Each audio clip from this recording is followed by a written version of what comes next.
Hola, muy buenas a todos y bienvenidos a un nuevo video del curso de programación avanzada en C. Hoy vamos a ver una pequeña introducción simple, teórica de lo que es la sincronización de hilos. Simple, como digo, no vamos a ver todavía el código en C. Entonces, la sincronización de hilos, como ya se los había adelantado un poco en los videos anteriores, se trata de la coordinación que debe existir cuando yo tengo varios hilos que acceden a un recurso compartido, para así evitar diferentes problemas que pueda tener la aplicación. ¿Sí? Puede ocasionar diferentes errores, inestabilidad, problemas de consistencia con los datos de, de estos recursos compartidos. Entonces, sí o sí, cuando yo tengo varios hilos que acceden a un recurso compartido, sí o sí necesito sincronizarlos. Como indica la imagen de acá abajo, un recurso compartido puede ser ya sea una variable entera, de carácter, cualquier tipo de variable, puede ser una lista, puede ser un lugar en la memoria, puede ser un archivo, puede ser cualquier cosa que se pueda compartir o que los hilos necesiten acceder para hacer ciertas operaciones, ¿sí? Entonces, como vemos en la imagen, tenemos tres hilos que los tres intentan acceder a un recurso compartido y necesitamos sincronizar estos tres hilos para que entre sí se coordinen para quién va a ejecutar primero, qué pasa si hay alguien ya usando el recurso compartido, qué pasa con los otros hilos que quieren usar ese recurso. Entonces nos hacemos la pregunta, ¿qué puede pasar si no sincronizamos correctamente los hilos? Bueno, veamos, digamos, la siguiente situación, que es el ejemplo de la sección crítica que se da generalmente. Entonces, la situación comienza así. Nosotros tenemos un hilo A que va a leer un valor de una variable global X, ¿sí? Y esta variable X, que pongamos que es un contador de algo, no importa de qué, esta variable X comienza en cero, ¿sí? Y el hilo A le quiere incrementar su valor, ¿sí? Entonces tiene un código que incrementa su valor. Pero previo a incrementar su valor, es decir, leyó que la variable que la variable X tiene el valor cero. Después de eso, y antes de incrementar su valor, el sistema operativo le quita, ¿sí? La capacidad a este hilo de que se ejecute. Es decir, terminó tu turno de usar el procesador, ahora le toca el turno al hilo B, que el hilo B hace exactamente lo mismo. Va a leer el valor de la variable X, que también va a estar en cero, porque recuerden que todavía la variable, perdón, el hilo A no llegó a incrementar el valor de la variable X, y también lo incrementa. En el caso de B, sí lo llega a incrementar a B. AX, perdón, ¿sí? Hay un lío, me dice, entre los nombres de hilos y variables. Eh, entonces luego lo que dice es, el sistema operativo le quita el control a B porque dice ya terminaste tu turno y se lo devuelve a A. Y A continúa en el punto en el cual se durmió o el sistema operativo le quitó el control, por lo tanto lo que hace ahora A es incrementar el valor de la variable X. Y nos hacemos la pregunta, ¿con qué valor quedó la variable X? La variable X quedó con el valor 1, ¿sí? ¿Por qué? Porque el último hilo que incrementó la variable X fue A, pero A originalmente había leído que X tenía el valor en cero, pero justo en ese instante el sistema operativo le quitó la capacidad, ¿sí? Le quitó el turno del procesador y se lo dio a B, que B también leyó que había un cero, porque A no llegó a incrementarlo. ¿Se entiende por qué? Acá hay un problema. Entonces, B lo incrementó a 1 y A también lo incrementó a 1, porque los dos leyeron que originalmente estaba en cero. Entonces se ve claramente el problema que existe acá, como por ejemplo yo estoy utilizando hilos para contar cosas, para optimizar, digamos, un conteo o sumar cosas de diferentes lugares y no hacerlo secuencial, que puede ocurrir un problema grave si yo voy contando, incrementando sobre una misma variable, que es un recurso compartido, y me da este tipo de inconsistencia, este tipo de errores en los cálculos. Bien, bueno. ¿Qué métodos existen para poder sincronizar hilos? Existen varios. El más típico es el de los semáforos. Un semáforo es un objeto que se utiliza para controlar el acceso y yo para poder utilizar un recurso compartido debo adquirir, ¿sí? Lo que se conoce como una operación de adquisición del semáforo y después se debe liberar ese semáforo. Otro mecanismo, otro método es el de los monitores, que son objetos también que contienen diferentes métodos exclusivos para acceder a recursos compartidos. Otro que son los candados y otro que son las variables de condición.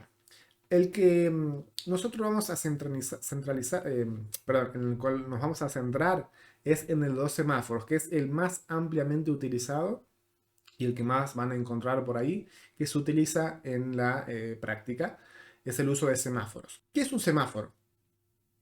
Lo había dicho simple, digamos, resumidamente recién. Es un objeto, o en algunos lugares lo pueden encontrar como que es una simple variable, ¿sí?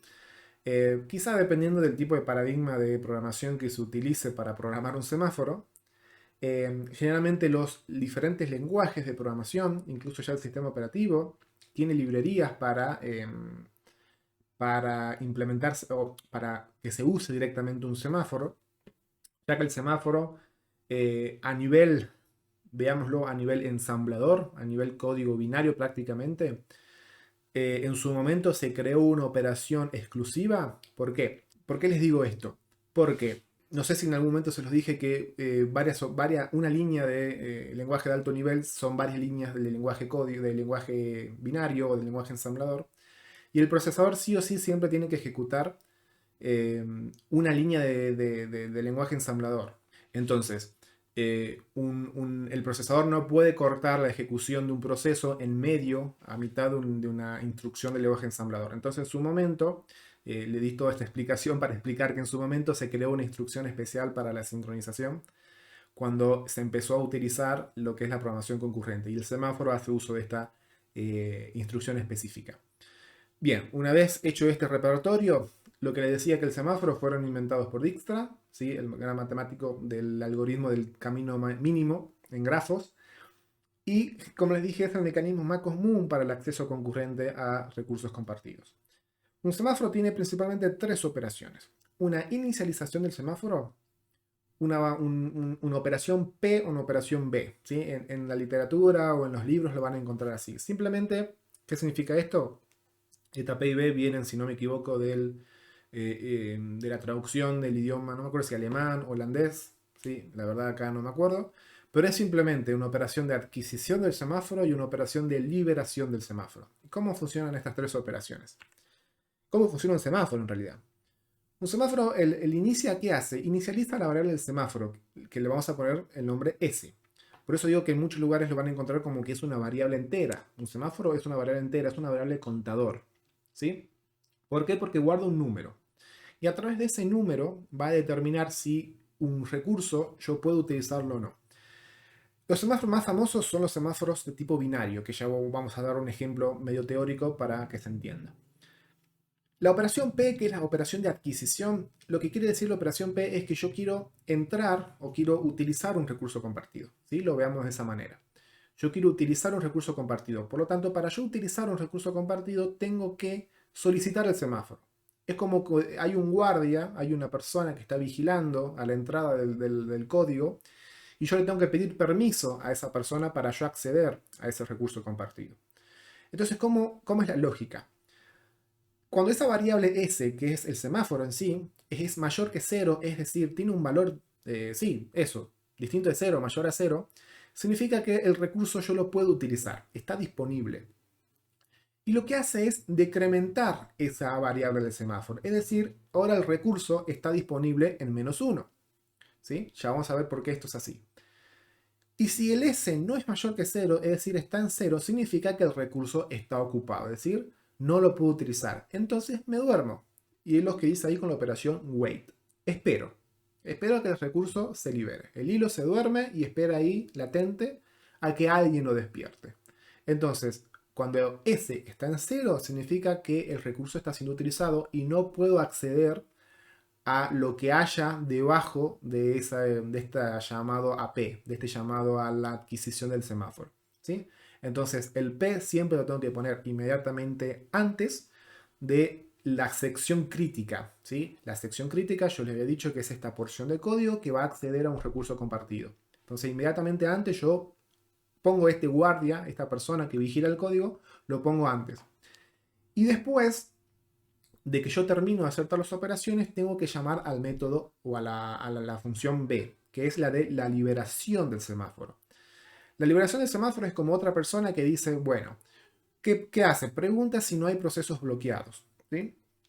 Supongamos que esta función es una función que no sabe, la conocemos de siempre, no sabemos cómo está implementada, pero que existe y nosotros podemos saber si hay o no hay procesos bloqueados. Entonces, si no hay procesos bloqueados, es decir, si no hay ningún hilo que quiso entrar y está esperando, eso quiere decir esa instrucción.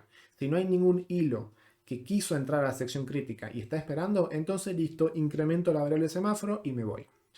Ahora, si hubo por lo menos algún proceso bloqueado, ejecuto la señal o la función de signal. La función de signal lo que hace es despertar a cualquier hilo, ¿sí?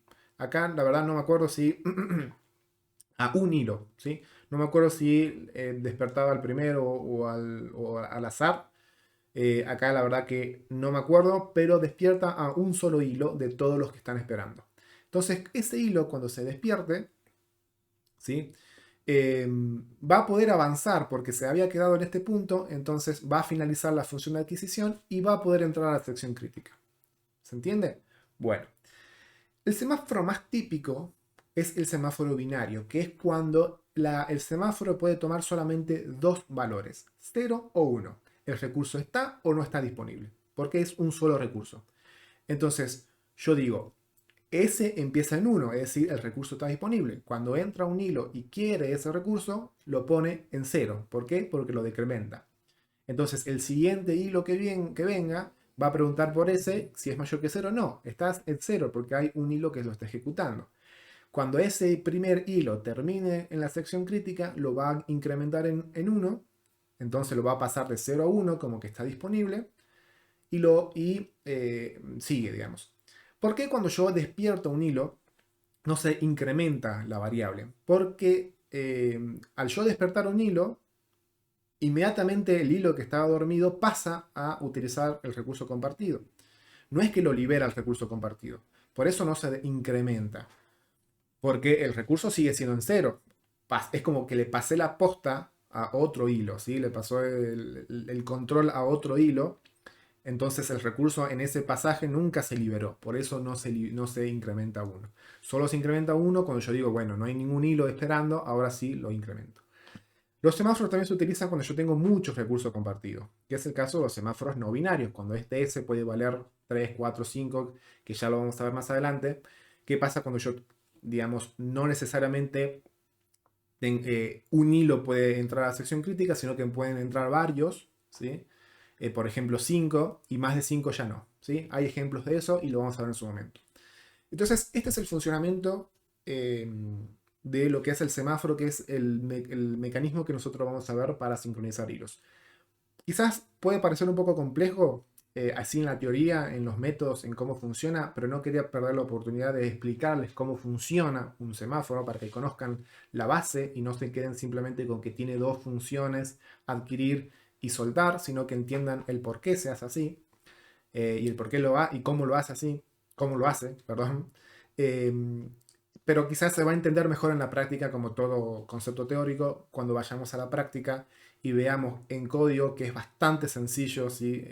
Es simplemente llamar a estos dos métodos o a estas dos funciones y nada más, es muy sencillo.